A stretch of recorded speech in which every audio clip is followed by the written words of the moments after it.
Assalamualaikum warahmatullahi wabarakatuh.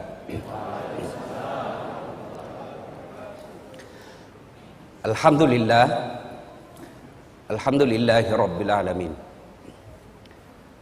Wabihi nasta'inu ala umurid dunya waddin. Asyhadu an la ilaha illallah wa asyhadu anna Muhammadan abduhu wa rasuluh.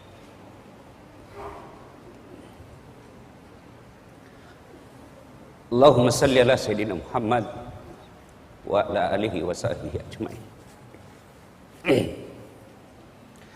Ibu bapak, saudara-saudara sekalian yang saya hormati, ketika saya tamat SMP, SD di kampung saya, Desa Bungi, Kabupaten Pindrang, saya datang ke orang tua saya, bapak saya bilang, Pak, melok ke sekolah agama. Saya mau sekolah agama. Saya mau sekolah di pesantren. Waktu itu maafkan saya, Pondok Pesantren DDI Kabalangan. Pengasuhnya almarhum guru kita Abdurrahman Ambok Dalle. Saat itu bapak saya menjawab, dia lepas sekolah kau nak. Dia lepas sekolah kau, saya tidak bisa sekolahkan kamu di pesantren. Kenapa? Pesantren waktu itu jauh lebih mahal daripada sekolah umum. Di pesantren kita harus bayar biaya kos,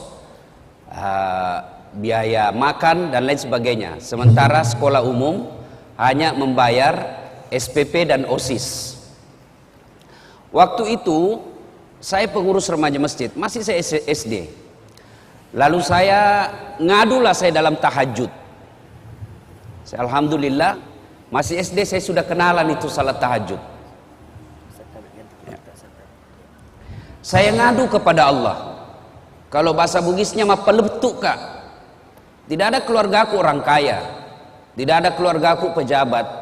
Lalu saya ngadu kepada Allah, ya Allah, kenapa kau lahirkan saya bapakku miskin? Saya tidak minta beli motor, saya tidak minta beli mobil, saya cuma mau sekolah agama.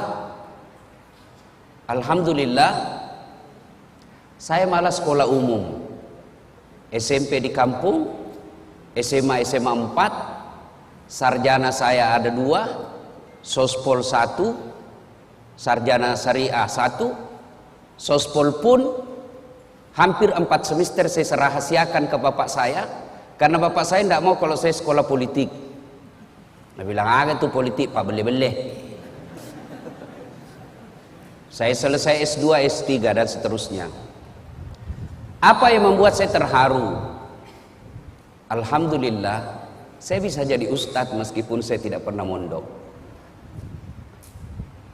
Saya malu bicara di tempat ini.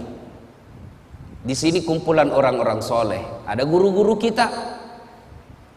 Saya kalau ketemu teman-teman guru-guru di Wahda Islamiyah, saya selalu berkata Tuan Guru, Androng Guru. Kenapa? Disitulah pusat-pusat orang punya ilmu. Saya ini hanya pandai menyebarkan ilmu. Sumber ilmu saya dari teman-teman saya di Wahda. Lalu menjadi pertanyaan, kenapa orang panggil saya dakwah? Nah saya ini kasihan bukan keilmuan dalam bidang dakwah. Ternyata salah satu sebabnya ketika orang saya tanya, bagus cara tak menyampaikan Ustaz. Tidak ada orang sakit perasaannya. Paling banyak sakit perasaannya ibu-ibu. Tapi heran, tetap kita suka itu ibu-ibu Ustaz. Nah, inilah kemudian saya bersyukur pernah sekolah dan sampai sekarang masih mengajarkan ilmu komunikasi. Saya tidak mungkin berlebih ketika saya katakan ilmu pertama yang diajarkan Allah kepada manusia Adam alaihissalam adalah ilmu komunikasi. Kapan Ustaz? Ketika Allah mengajarkan nama-nama makhluk dan tumbuhan kepada Adam. Nama adalah simbol, simbol adalah kajian utama ilmu komunikasi. Ibu bapak saudara-saudara sekalian yang saya hormati. Nah, melanjutkan itu tadi intermezzo saja. Alhamdulillah emosi saya sudah mulai terkontrol. Saya gampang tersentuh ketika kumpul dengan teman-teman ustadz, karena saya bilang dalam hatiku, mereka mendalami ilmu agama sampai ke luar negeri, tinggalkan keluarga, kadangkala keluarkan ongkos baru bisa mendapat ilmu yang sangat dalam. Saya alhamdulillah santai-santai ji bisa dapat ilmu. Kenapa? Karena saya memang minta dari Allah Subhanahu wa taala. Cuma saya harus tahu diri bahwa ilmuku rendah sekali. Ustadz Fahrul Rosi hari ini nak kira kak barangkali basang. Bateku nak golai. Masya Allah. Biasa sih kalau dikasih begitu kak banyak pak ganti langsung ke bilang ada basang. Apa maksudnya? Golai capok. Ya. Bapak Ibu saudara-saudara sekalian, waqala Allah berfirman dalam Al-Quran, bismillahirrahmanirrahim, ya ayyuhalladzina amanu dukhulu fis-silmi kaffatan wa la tattabi'u khutuwatis syaitan innahu lakum aduwwum mubin. Wahai orang-orang yang beriman, masuklah engkau ke dalam Islam secara sempurna, jangan Islam pencitraan. Sekarang ini kalau musim pilkada itu politisi penampilannya kala-kala ustad.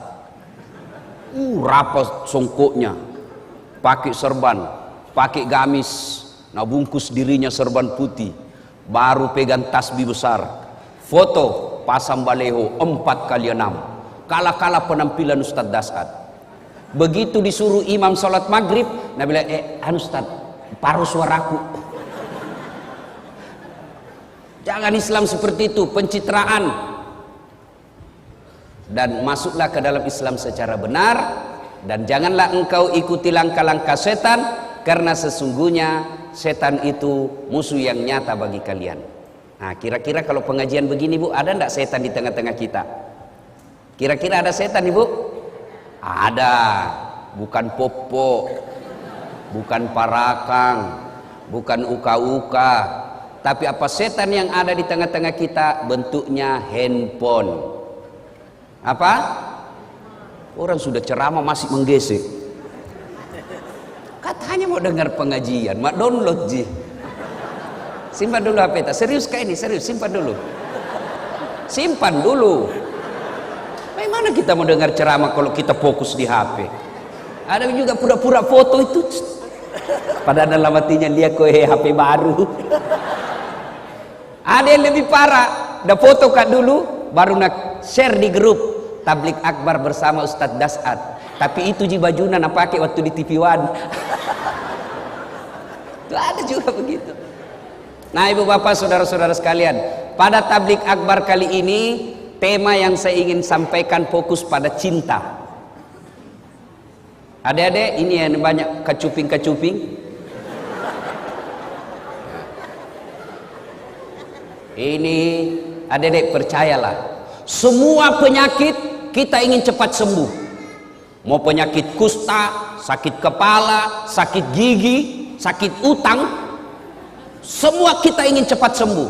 Satu-satunya penyakit yang kita tidak mau sembuh adalah penyakit jatuh cinta. Inilah penyakit jatuh cinta, tidak mau kalau sembuh, maunya kita jatuh cinta selamanya. Nah, bicara tentang cinta saya tidak mau ceramah. Saya hanya ingin menyampaikan kisah-kisah bagaimana cinta, dakwah dengan cinta. Satu, adik-adik pernah, saudara-saudara, bapak ibu pernah dengar kisah Rasulullah Sallallahu Alaihi Wasallam di Taif. Rasulullah mendapat tekanan di Mekah, mendapat hinaan, mendapat cemoohan, teror secara fisik, teror secara mental. Fisiknya dilempari, mentalnya diludahi, rumahnya dipasangi duri. Lalu siapa yang lakukan itu? Bukan orang lain. Siapa? Keluarganya sendiri. Siapa? Abu Lahab. Tahu itu Abu Lahab dia? Tahu ke Abu Lahab? Tahu? Sepuh satu kali saudarana bapakna Nabi. Bahasa Perancisnya Amurena Nabita. Perancis itu Pare-Pare dan sekitarnya.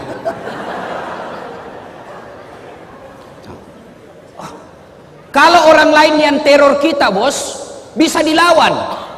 Kalau orang lain yang menghina kita, kita bisa aja berkelahi. Tapi ini paman kita. Kita berharap ketika kita yatim piatu, kita berharap ketika tidak ada lagi orang yang mampu menolong kita, ada paman, ada saudaranya bapak kita yang tokoh masyarakat di kampung itu. Tentu harapan kita, mudah-mudahan kodong ini pamanku bisa tolong kak. Tapi apa yang terjadi? Justru pamannya Nabi dan istrinya yang teror Nabi. Bayangkan, teror fisik, teror mental. Tapi Nabi tidak pernah lebay. Tidak pernah kita dengar Nabi cuti jadi rasul. Karena tekanan-tekanan akhirnya cuti 1 bulan. Tidak pernah.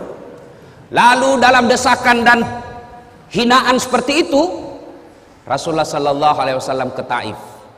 Saya waktu terakhir ke umrah, saya sempat ke Taif. Itu Taif, kita naik tebing-tebing gunung. Kemudian sampailah kita di Taif. Nabi sampai di Taif, waktu itu jalan kaki. Saya naik mobil masih hampir 2 jam. Itu pun ada teman saya mabuk. Kenapa? Ular tangga. Naik lagi. Anak-anak zaman now tidak tahu ular tangga. Kita dulu waktu tak kecil ular tangga, ular tangga. Kalau dapat tangga naik lagi. Begitu dapat ular turun mungkin sini. Coba, masya Allah. Sampai di Taif, apa Nabi lalu sampaikan? Nabi lalu sampaikan keinginannya. Saudara-saudara sekalian, minta pertolongan. Nah, saya ajak kalian ikut beriman kepada Allah. Jangan sembah kecuali Allah. La ilaha illallah Muhammad Rasulullah. Bagaimana reaksi orang Taif? Masya Allah. Orang-orang tua di Taif nak kumpulkan itu anak-anak. Anak-anak bocah, ABG. Dia bilang, "Piku lempar itu, lempari." Bayangkan Pak, kalau orang dewasa lempar ki, masih kita merasa terhormat. Kenapa? Seusia ki bos. Tapi anak-anak yang ngusir kita, itu tekanannya, tekanan psikologisnya sangat tinggi. Lalu pada saat Nabi dilempari, datang malaikat Jibril menawarkan bantuan. Dia bilang, Jibril, kalau bahasa kita, Mas bro, Muhammad, tak lewat-lewat itu. Saya diperintah Allah, berdoa kau saja, Allah angkat. Saya diperintah Allah, saya lempar ini satu kampung, saya hancurkan mereka. Kira-kira kita dek, ada ini borong ki, nabuli ki satu kelas. Tiba-tiba datang ke polsek, bagaimana? Apa jawaban tak kira-kira? Kalau saya satu kampung lempari kak, tiba-tiba datang Densus, bagaimana Ustaz? Tangkap, tembak semua. Tapi apa jawaban Nabi? Jibril, kalau betul Allah ingin mendengar doaku kali ini, saya hanya ingin berdoa, ya Allah, berikan hidayah kepada seluruh masyarakat Taif. Jangan hancurkan mereka. Mereka lakukan itu karena dia tidak tahu saya. Mereka lakukan itu karena mereka tidak paham apa yang ingin saya bawakan kepada mereka. Saya hanya minta, ya Allah, berikan hidayah kepada mereka. Masya Allah. Coba membeda. Inilah yang disebut dakwah dengan cinta. Kisah kedua, bicara soal cinta. Bapak saudara-saudara sekalian, cinta, dakwah dengan cinta, dan cinta tidak akan muncul tanpa ada kesabaran. Coba, kita kira gampang jadi ustadz. Wah, banyak itu cobaannya bos. Bayangkan kalau kita diundang sampai ki di sana, kita berharap nak kasih makan ki dulu, baru ki tiba dari Balikpapan. Apa kek sedikit mo? Tuh, jantung baki langsung buka ini Ustaz.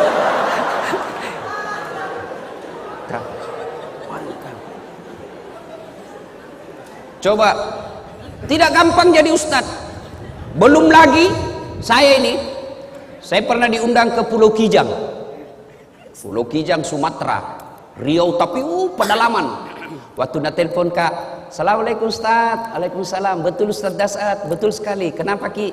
Kami ini orang Bugis yang ada di tanah Sumatera, Pulau Kijang. Oh, ringkas kisah, merenung ki kasih Ustaz loma ceramah ko Kampota. Bugis. Oh, jago ini orang Bugis ini. Ya, jadi Saya minta tolong jelaskan bagaimana ke sana. Dia bilang, Ustadz naik pesawat dulu ke Jakarta, dari Jakarta kemudian ke Jambi, dari Jambi menyeberang speed ke Pulau Kijang. Saya bilang, berapa lama naik speed? Tidak sampai 2 jam Ustadz. Pulau sama aja di Kalimantan ini. Oke lah. Begitu saya sudah naik di speed, ternyata bukan speed, apa? Katinting. Bilang, itu speed itu kan yang cepat. Ini katinting, tok. Mati ku bilang. Mulai mak jengkel di situ, mulai mak jengkel. Sudah. Tanam mak, astagfirullah. Saya lihat jamku, 1 jam lebih, astagfirullah. Begitu 2 jam, belum sampai. Dalam hatiku nak bilang ini, tidak sampai 2 jam, 2 jam ini. Sampai 5 jam, belum sampai. Langsung ku bilang, Daeng, kita bilang tidak sampai 2 jam. Nah 5 jam makin ini belum sampai. Nah bilang, tak dampang kak kasih Ustaz. Maafkan saya Ustaz. Kenapa? Ini sebenarnya hampir 9 jam. Wah, la ilaha illallah. Saya bilang, kenapa tidak terus terang? Supaya saya sediakan fisik dan mental. Apa dia bilang? Kalau saya jujur Ustaz, pasti Ustaz tidak mau datang. Itu kuncinya adalah kesabaran.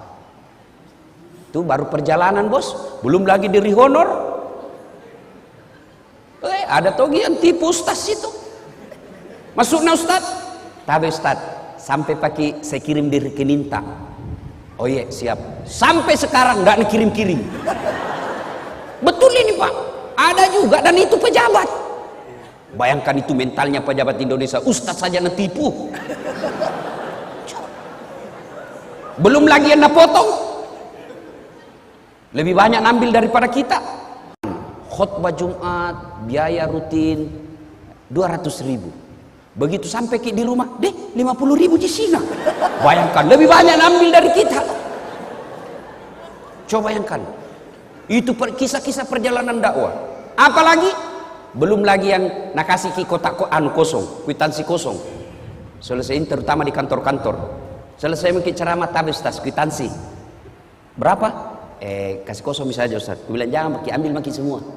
Bayangkan kalau saya tanda tangan kwitansi kosong. Nah kasih ke 1 juta baru nak tambahin 01. Di belakangnya 10 juta nambil.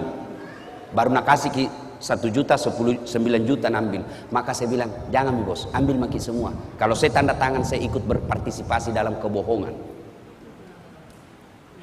Itu tantangan dakwah. Lalu apa yang membuat saya kemudian tenang? Saya bilang berapa tong ini? Siapa ini? Dasat Latif. Masih banyak dosanya. Masih cinta dunia. Masih mau poligami. Kenapa kita ketawa ibu? Daripada saya bilang tidak baru dalam hatiku iya. Munafik namanya. Mau tapi tidak berani. Itu jadi masalah. Berani apa enggak? Itu jadi masalah bos. Bale-bale bapak kalau tidak mau poligami sini. Kita masih cinta dunia, masih banyak dosa, masih ngejar-ngejar, ya sudahlah. Berapa tong? Kena kita ujian-ujian dakwah, resepnya sabar. Rasulullah sallallahu alaihi wasallam. Masya Allah. Wallahu alam. Ini kisah kedua. Saya tidak tahu sahih atau tidak. Saya itu kalau baca kisah, saya tidak lihat sahih tidaknya. Yang saya ambil adalah makna dari kisah itu. Suatu ketika Nabi pergi dakwah, pergi masjid. Tiba-tiba di atas ketinggian ada orang kafir Quraisy naludai Nabi. Kena kepalanya Nabi. Kira-kira kau anak muda, kalau diludai dari atas apa jawabanmu? Mana mau pemburu hidayah ambil batu, kurang ngajar. Baru ki 1 bulan kena hidayah, mencoba lagi.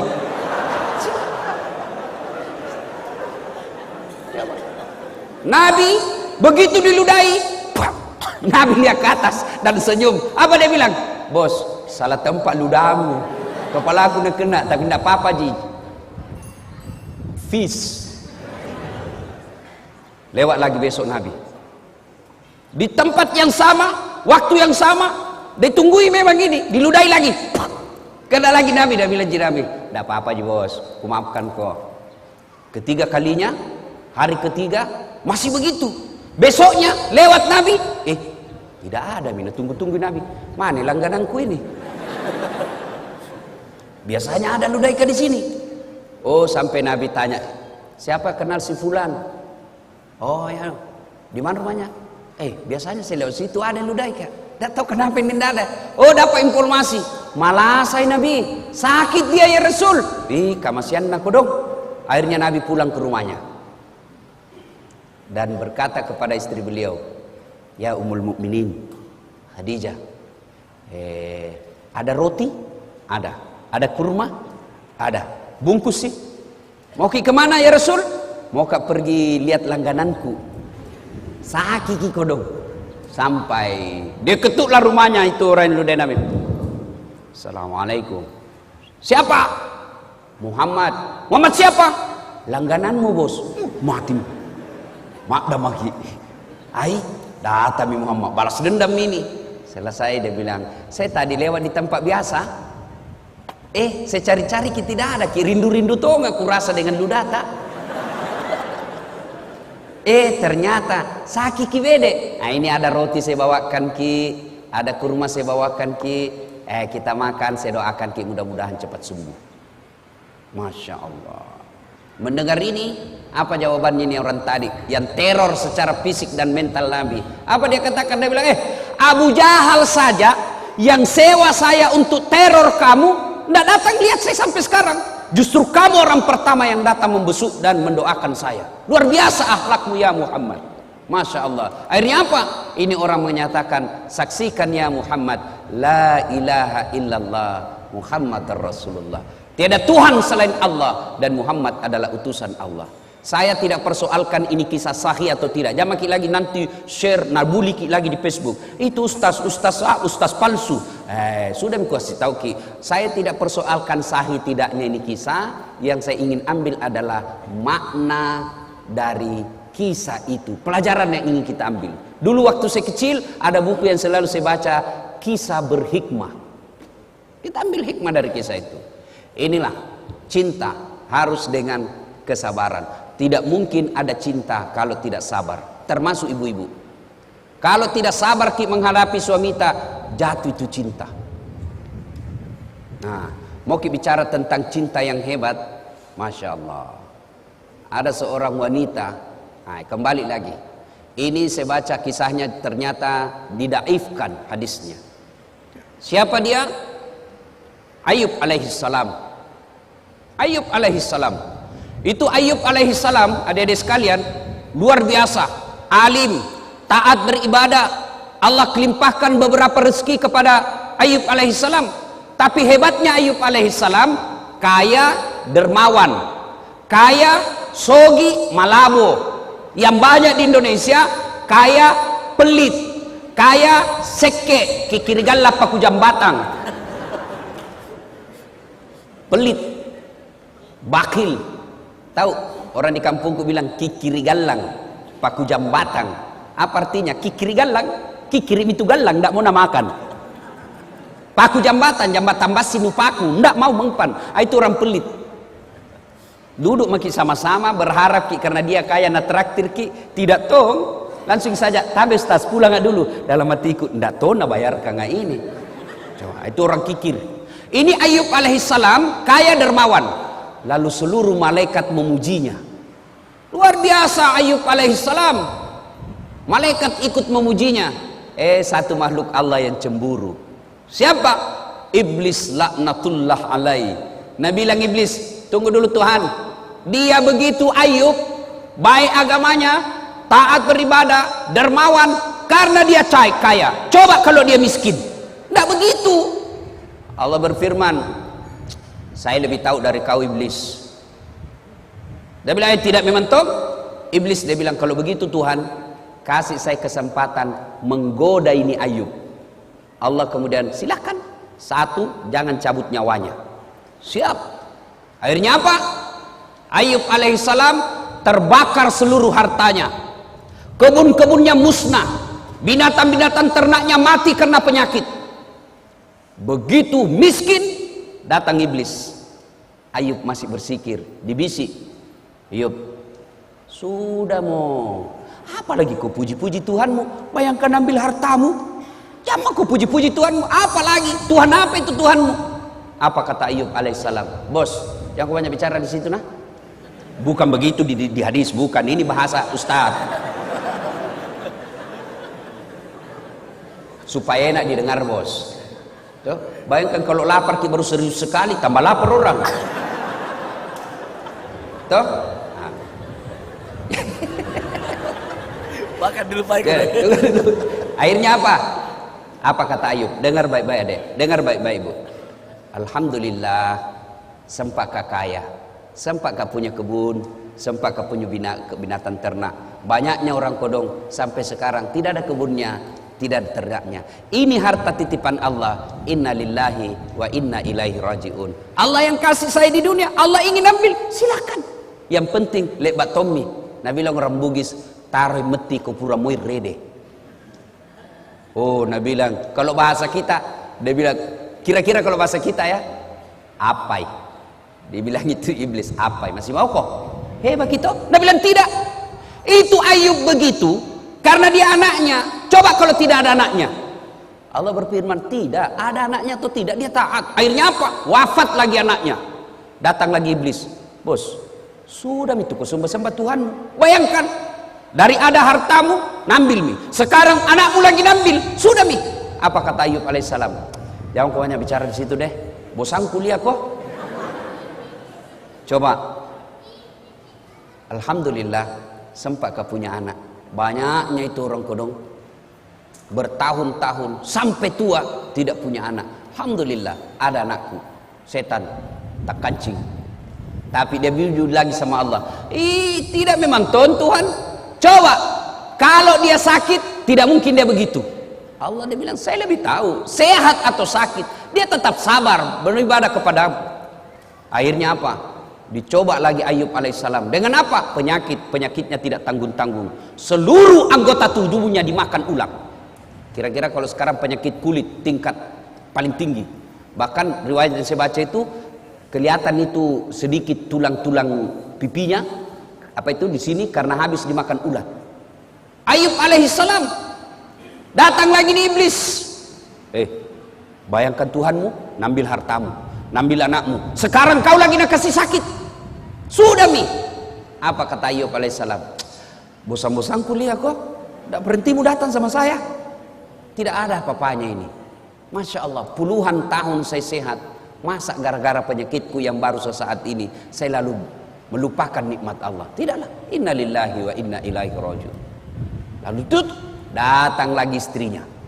Dia bilang apa sama istrinya? Istrinya bilang apa? Bang, berdoa maki sama Tuhan. Minta ki supaya berhenti penyakit tak. Apa kata Ayub alaihissalam? Masih kak. Saya malu minta kepada Allah. Puluhan tahun saya sehat, baru beberapa saat saya sakit, saya malu kepada Allah. Lalu iblis tidak putus asa, dia datangi lagi Ayub alaihissalam. Gagal dia goda Ayub, maka dia datangi istrinya. Istrinya dihasut. Maka ibu-ibu hati-hati. Biasanya setan mati akal hadapi suami, tapi dia masuk sama istrinya. Suaminya mau pergi sedekah, mau bantu sahabat pemburu hidayah, dia mau kasih uang sumbangan 500.000, sudah ada di dalam dengan amplop. Tiba-tiba dia lihat istrinya, Pak, kenapa ada ini uang 500.000? Mau dia apa? Ada itu anak muda kodong mencari hidayah, mau saya kasih di sumbangan beli Quran. Dia bilang, talekan ini sok kaya. Apa orang lagi itu ada anak gue beli kaki pulsa. Akhirnya gagal bersedekah. Kenapa? Godaan setan dunia dalam bentuk istri lebih besar daripada godaan yang tidak kelihatan. Itu Nabi bilang orang di kampungku setan mak bulu-bulu. Susah diusir. Kalau setan yang tidak kelihatan baca basmalah lari.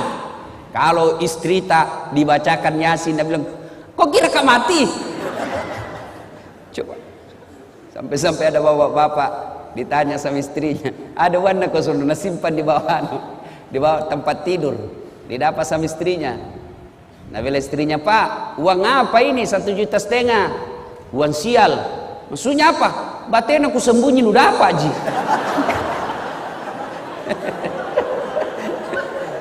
Ada ibu-ibu begitu sini. Bapak saudara-saudara sekalian, Ayub alaihissalam, kemudian setan ternyata berhasil menggoda istrinya. Apa? Istrinya berkata, "Bang, tak dampang kasih, maafkan saya. Apa boleh buat? Saya tinggalkan ki." Dia bilang Ayub alaihissalam, "Ya sudah limpah. Kalau engkau tinggalkan, silakan. Tapi pulang kau nanti suatu saat saya pukul kau 100 kali, saya cambuk." Masya Allah.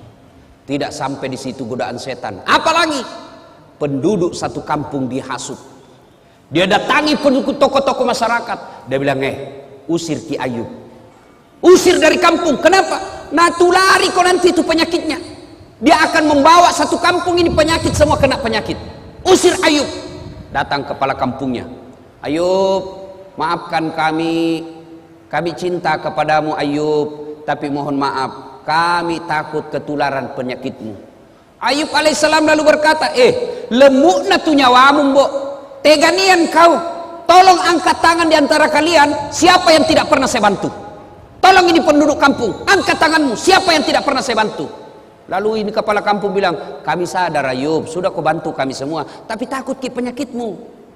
Akhirnya apa? Ayub alaihissalam diusir dari kampungnya dalam keadaan sakit, dalam keadaan miskin, ditinggalkan oleh istrinya. Ayub alaihissalam pergi ke padang pasir, lalu bikin tenda-tenda. Disitulah kemudian Allah mengabulkan doanya Nabi Ayub alaihissalam. Lalu Allah perintahkan kepada Jibril alaihissalam, hentakkan kakinya Ayub. Dia hentakkan pasir, lalu keluar air, lalu ditutuplah air itu dengan pakaiannya Ayub. Lalu pakaian itu yang penuh air digosokkan ke seluruh tubuhnya, sembuh Ayub alaihissalam. Ini kekuatan kesabaran. Kalau ini dimiliki dalam dakwah, aman. Kita kira itu pergi menceramah semua orang senang. Tidak. Ada juga iblis. Iblisnya dalam bentuk apa? Penguasa yang sombong. Iblisnya dalam bentuk apa? Orang kaya yang takabur. Penguasa dalam bentuk apa? Godaan-godaan dunia. Maka solusinya adalah kesabaran. Dan kesabaran itu akan melahirkan cinta. Tanpa kesabaran tidak mungkin ada rasa cinta. Nah, aplikasinya sekarang, ayo, kalau kita cinta dalam dakwah, jangan menyalahkan dan menakut-nakuti orang. Saya tidak tahu Ustadz ini kisah sahih atau tidak, tapi saya selalu bilang, saya ambil hikmahnya saja. Suatu ketika datanglah pemuda menghadap kepada Nabi Muhammad SAW. "Ya Rasulullah, saya ini tukang judi, saya ini tukang mabuk, saya pezina, apa saya boleh masuk Islam?" Dia bilang, "Nabi, boleh ji, alhamdulillah. Tapi saya tukang judi, saya pemabuk, saya pezina." Dia bilang, "Nabi, tidak apa-apa ji. Satu, mau kau janji sama saya?" "Apa ya Rasul?" "Kau janji sama saya tidak pernah bohong, alias jujur kau." Dalam hatinya deh, gampang aja. Dia sudah bilang, kenapa ini Muhammad takut saya tidak jujur, padahal saya sudah jujur, nyata-nyata saya sudah bilang saya pezina, saya sudah jujur nyata-nyata saya perampok, saya sudah jujur nyata-nyata saya tukang judi, saya pemabuk, masih dikira saya tidak jujur. "Baik ya Rasul, saya jujur." Oke, syahadat. Syahadatlah anak muda ini. Setelah itu waktu demi waktu berjalan, timbul kebiasaannya lagi. Dia mau berzina, dia cewek cantik mau berzina, tiba-tiba dalam hatinya, saya sudah Islam. Nanti kalau saya ketemu Nabi, apa ku bilang dik? Kau sudah Islam? Iya. Kau berzina? Kalau saya bilang berzina, tidak enakku, Islam baru berzina. Kalau saya bilang tidak, berarti bohong kak. Akhirnya apa? Batal berzina. Selang lagi beberapa saat, mau berjudi lagi. Saya sudah Islam. Saya ditanya Nabi masih judi kak? Ya enak. Kalau saya bilang tidak, bagaimana? Berarti saya bohong. Akhirnya apa? Batal lagi judi. Mau mabuk, begitu lagi. Seterusnya dan seterusnya dan seterusnya. Lalu dia datang kepada Nabi. "Ya Muhammad, luar biasa. Luar biasa kau ya Muhammad. Betul satu yang ku minta, tapi itu intinya." Coba kalau Nabi langsung katakan, "Tidak boleh. Pezina tidak boleh masuk Islam." Maka dia tidak masuk Islam pada saat itu. Tidak. Lalu kita belajar lagi Al-Quran. Coba lihat Al-Quran. Ketika mengharamkan khamar, ballo, vodka, whisky, Jennifer, Donald, topi miring. Apalagi itu? Lempox. Sekarang lempox itu yang bahaya dan murah. Sekarang ada di Makassar, ada tong komunitasnya. Apa? Komunitas pemuda bernapas dalam kaleng. Hancur juga ini anak muda ini. Lempox, nah campur lem tikus. Apa nak bilang? Cemen lu men. Masa baru satu botol teler mako? Itu teman tak tahu aja gona sampai masuk di got. Anak muda sekarang malu dibilang kampungan. Saya dulu waktu sekolah, kalau anak-anak sudah bilang, sudah saat sini kau. Jangan deh, saya jauh-jauh dari kampung mau ke sekolah baik-baik. Nah bilang kampungan deh ini. Aku bilang biar mi bos, daripada kau tidak ada kampungmu. Nah, coba kita lihat pelajari itu ayat tentang khamar. Ketika Allah haramkan khamar, kan tidak langsung. Pada saat itu orang-orang Arab kafir jahiliyah waktu itu bukan cuma dia minum itu khamar, dia mandi. Dia mandi itu khamar. Begitu hobinya dengan khamar. Turun ayat. Ayat pertama tentang khamar. Apa? Disentuh dulu akalnya. Khamar itu ada manfaatnya, juga ada buruknya. Tapi ketahuilah keburukannya jauh lebih besar daripada kebaikannya. Ini peringatan bagi orang-orang yang berpikir. Mulai berpikir, oh ya tahu ada baiknya, tapi lebih banyak jahat keburukannya. Akhirnya mulai jalan pikirannya. Lama turun ayat kedua. La taqrabus salata wa antum suqara. Jangan kau dekati khamar ketika kau dalam keadaan mabuk. Artinya apa?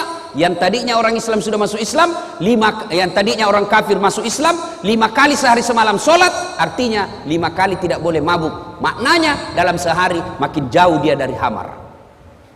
Lama turun ponis terakhir, keputusan akhir. Innamal khamru rijsun min amali syaitan. Sesungguhnya khamar rijsun, bapak moyangnya dosa. Min amali syaitan, perbuatan syaitan. Jauhi agar kamu termasuk orang-orang beruntung. Nah ini, jadi kalau ini kita pakai, berarti dakwah itu harus bertahap. Ya, kira-kira kalau anak muda gaul baru datang sama kita, Ustadz, bagaimana pacaran? Boleh. Betul ke Ustadz? Betul, yang penting yang ku ketemu. Iya Ustadz, iya yang penting pacaran syar'i. Maksudnya jangan ku ketemu, SMS saja. Sudah itu datang lagi, mulai dilihat jauh jarak. Dek, apa gunanya itu pacar-pacaran?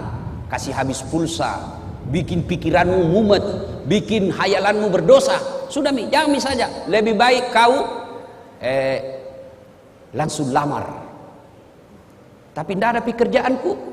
Rezeki bukan soal kerjaan, rezeki itu Allah yang ngatur. Tidakkah dalam Quran mengatakan satu orang menikah tambah lagi satu orang menikah, maka 2 rezekinya, 1 tambah 1 menjadi 2. Jangan aku putus asa. Sudah itu. Coba kalau baru datang yang tadinya hobi pacaran, mana pacaran? Haram. Dede, jangan ikut pengajian deh, saking haram. Ada orang pulang pengajian, saya tanya, bagaimana? Tidak mau ikut pengajian Ustaz. Apa? Dede itu Ustaz saya sangi neraka na cerita, pemalak-malak. Coba kalau yang tetangga datang ke gedung, apa? Menyentuh dah, kamu berdosa, Tuhan ingin mengampuni, puji haleluya. Habis lagi dosanya. Datang saja, habis lagi dosanya. Kita khutbah Jumat sangi neraka, bakar, dibanting, ditusuk pantatmu, dipijit lehermu. Nabi anak muda, dede pemalak-malak. Dede. Coba. Ya. Nah, ibu bapak, saudara-saudara sekalian, terlalu banyak saya bicara, nanti terlalu banyak salahnya. Nanti kalau ada salah, Ustadz Fahrul Rosi yang akan meluruskannya. Demikian pada intinya Rasulullah berhasil menyampaikan dakwah dan sampai kepada kita ajaran-ajaran Islam ini karena disampaikan dengan cinta. Kalau kita berdakwah dengan cinta, maka insya Allah tidak ada yang menjadi musuh kita. Ya, salah boleh kita berbeda pendapat, Dek, boleh. Saya itu sepanjang perjalanan jadi dai, saya tidak senang membahas masalah khilafiyah, ikhtilaf, perbedaan pendapat ulama. Saya tidak senang. Lebih baik saya senang bahas itu, bagaimana itu nak muda mau datang di masjid berjamaah, bagaimana itu orang kaya mau bangun masjid, bagaimana ibu-ibu ini diajari anaknya pakai aurat, tutup aurat. Soal bagaimana Nabi dakwah takbir, saya tidak terlalu tertarik. Ada yang begini Ustaz, ada yang begini Ustaz, ada yang begini. Mana cocok semua? Yang mana tidak cocok, yang tidak angkat tangannya. Nah, so, begitu saja, ya. Nah, saya dalam ini boleh kita berbeda, boleh. Saya dalam mazhab dakwah saya, metode dakwah saya tidak terlalu tertarik membahas yang begitu-begitu. Saya lebih senang membahas bagaimana orang-orang ini mau datang ke masjid, mau bersedekah, mau menghindari gosip, ya. Ya, sekira itu. Demikian, Bapak saudara-saudara sekalian, mohon maaf yang sedalam-dalamnya jika ada kata dan kalimat yang tidak berkenan. Kita bisa lanjutkan nanti dalam sesi tanya jawab. Insya Allah Anda bertanya, saya jawab. Bagaimana kalau tidak tahu Ustaz? Saya tetap jawab. Apa jawabannya? Saya tidak tahu. Masa saya mau tahu semua, bukan nggak saya kamus. Cukup Ustaz? Alhamdulillah ya. Demikian, mudah-mudahan ada manfaat. Lebih dan kurangnya mohon dimaafkan. Assalamualaikum warahmatullahi wabarakatuh.